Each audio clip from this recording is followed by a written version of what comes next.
Will Ospreay takes a shot at Triple H on AEW Dynamite. Plus, a title match has been added to AEW Dynasty and a major WWE star contract update coming up for you. It's all in the Cultaholic wrestling news right now. Happy Thursday, bruv. Last night, Will Ospreay addressed the AEW Dynamite audience. And, did he have something to say to the leader of the Paul Levesque era?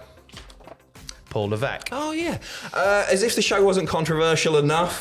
So, cast your minds back. Over WrestleMania weekend, Triple H on the Pat McAfee show alluded to a talent that almost joined WWE but ended up in AEW. The speculation at the time was that it was Will Ospreay that he was talking about. I think it's very, very likely that it was him. Triple H commenting that because this person wanted a lighter schedule, then he was glad that he didn't get him, saying, if you're not in it for the grind early in your career, you have no business being here. And yeah, as I say, the belief is that was directed at one William Ospreay. Ospreay last night clapping back at Trips, saying normally I wouldn't rise to this type of bait, but because the guy said it's only in the position because the guy that said it is only in the position he's in because he was grinding on the boss's daughter.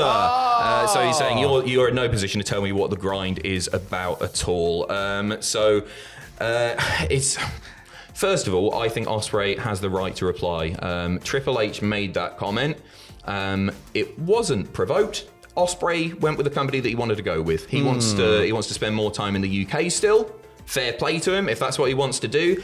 To say that Ospreay hasn't been a part of the grind is absolutely insane. Yeah. Maybe he doesn't want to do it. He's talking like Ospreay is like he's been doing it for 2 years. Ospreay's been on the circuit for so long. He's put the work in, for goodness sake. I thought it was maybe a little bit uncalled for from Triple H, and I think it was fair that Ospreay had a chance to reply. It's a difficult one at the same time because everybody's celebrating Triple H right now. He's not really a guy that you maybe want to attack on TV because everybody loves him. It's a good line and everything.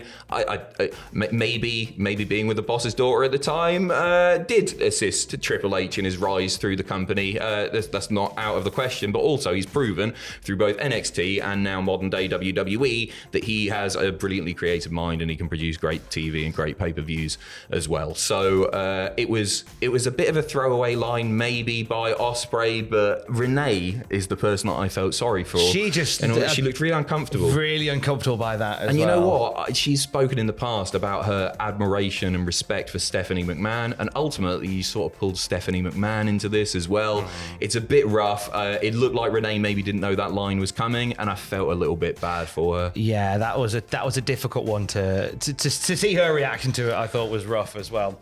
Ospreay's comments towards Trips, obviously, Paul very much alluded to Will Ospreay not signing because he wanted to do less dates and earn more money. And it's a very old school mentality of like, you have to work 900 days in order to make it, get on, all about the grind. But then there's part of me that goes, like you said, he's done all that. Yeah, he has. He's knackered already. And I'm sorry, right? If you were offered two jobs, one that was like 8 days a week for 10 grand, or one that was 2 days a week for 20 grand a week, you do that one. Of course you would. Of course you would. And that's like, what's the matter? You're frightened of the grind? No, I like money and sleep. I don't have enough of either. I'll take that one, thank you. Yeah, it doesn't. I didn't agree with what Triple H said because that kind of schedule is the reason that we've got a lot of wrestlers now in their middle age who can't put their socks on properly because they've done so much. But they did the grind. Yeah, it's great. It's all about respect, isn't it? No, look after yourselves. Yeah, absolutely. Your thoughts, as always, down there are always welcome. Last night on Dynamite as well, we got the Battle of the Belts set up underway. The FTW title being defended by Hook against Shane Taylor. Nice. This comes after some back and forth between Jericho and Hook and Shane Taylor promotion. Looking forward to it. Really looking forward to it. I think it's been a fun little storyline. Looking forward to seeing the singles match happen. Nothing to complain about there, is there? It sounds decent. I mean, I'm glad that we now have something for Anthony Ogogo to do. It's been a while, hasn't it? Yeah, he's been Anthony Ogogo for a while, so I'm glad that he's with Shane Taylor Promotions. Also, we're going to see the international champion, Roderick Strong, facing Rocky Romero in a title eliminator match. So if Rocky wins, he gets a shot down the road. Nice. Good match as well. Nice. Something to look forward to. We got to celebrate the good stuff as well, and I think those are two matches that I think it'll be really fun. But this one... Oh, yes, please. This has been added to Dynasty. Kazuchika Okada appearing on Dynamite last night, accepting a challenge by Pac for the AEW Continental title. The two will meet at AEW Dynasty. Pac and Okada having a stare down on last night's Dynamite before Pac was jumped by the Bucks. FTR making the save for Pac shortly afterwards. That has all the potential to be a bona fide, forget Dave Meltzer, Adam Pacitti 5-star classic. We can't have stars. We need a new one for you. 5 eggs. Is it going to be a 5-egg barn burner? It's going to be Adam Pacitti 5-egg barn burner.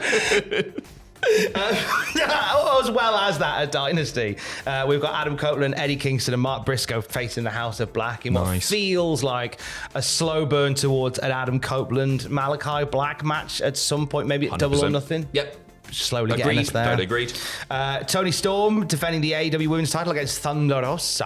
Nice. That should be a fun time. Yep. TBS champion Julia Hart defending against Willow Nightingale. This feels like where Willow takes the belt and then defends it against Mercedes Moné at Double or Nothing. Yep, that's where it's going, isn't it?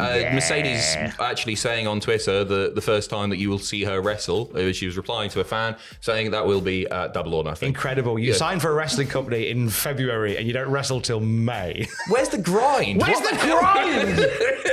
Fair play, I'd do the same. I would do the same in a heartbeat. If also on that card, you got the Young Bucks versus FTR and a CM Punk on a pole match. You got Bryan Danielson versus Will Ospreay, and the World Championship, the AEW World Title, being defended against Swerve Strickland. Joe versus Strickland. Strick's doing it, or is he going to get screwed this time and then get it next time? He's getting it soon. I think he's getting it soon. I wonder whether you hold off until Double or Nothing, so maybe Swerve's house doesn't quite get. He doesn't get the keys to Swerve's house yet. It'll just make us want it more, won't it? Yeah, he's so good. He's so good. The temptation to have Swerve versus Will Ospreay at Wembley. Oh, that feels really nice in my loins. Yeah, it does, doesn't it? Oh, it does. Let's move over to the WWE side of things. After winning and losing the WWE World title at WrestleMania and further embroiling himself with CM Punk, we got a contract update on Drew McIntyre from Fightful Select. Mm-hmm. The update is that there's no update, but stick with us because there is information here. At least according to what McIntyre has told talent and those close to him, he still has no new contract with WWE. There's your update. However, even though this isn't customary of previous eras of WWE, we're told it's not cause for alarm with the new regime and has become quite common. They continue saying, we are told that each situation is likely to be different. There are plans for McIntyre in the company and they plan on retaining him. As of now, the deal is expected to be up in the next few months. However, McIntyre has expressed both his desire to stay with WWE as well as his confidence to succeed outside of it if need be. He doesn't need to be worried about that because that's exactly what he went and did. And that's the reason that he's such a hot commodity right now, because he went away, he proved himself, he's come back. They need to keep him on their books. Obviously, he is now embroiled in one of the hottest feuds in wrestling, CM Punk versus Drew McIntyre. And that's going to be awesome. And you can't get that without re-signing Drew McIntyre, so they're going to throw everything at Drew McIntyre, who's been doing the best character work of his entire career, and I hope he has a very, very successful, financially rewarding time in WWE, because Drew, you have been the bollocks. But what if he's not in it for the grind anymore? Good point. Good point. Lazy. Lazy.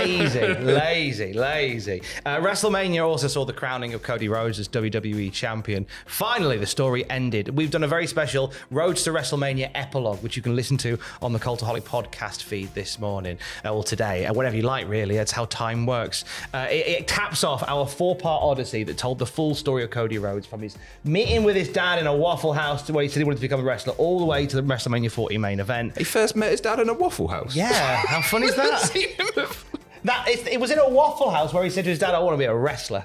Right. But they had met before, right? No. They met in the car park before. And also, right, because we know the Cultaholic Wrestling podcast is going to go long this weekend, yeah. I feel like I've just tried to just pip them to the post, because on the weekend we have an omnibus of the Roads to WrestleMania going out on the podcast feed. Nice. That is 11 hours long. Oh, goodness me. Joke's on you, I've done a 24-hour list compilation, sucker. Joke's on you, you sat in a swimming pool full of beans for 4 days. Good times. Great memories. Yeah, I've got another punishment to do very, very soon as well. Looking forward to that. Keep an eye on the channel. It's coming soon. If you missed it, barbed wire table. That's going to be a good time, isn't it?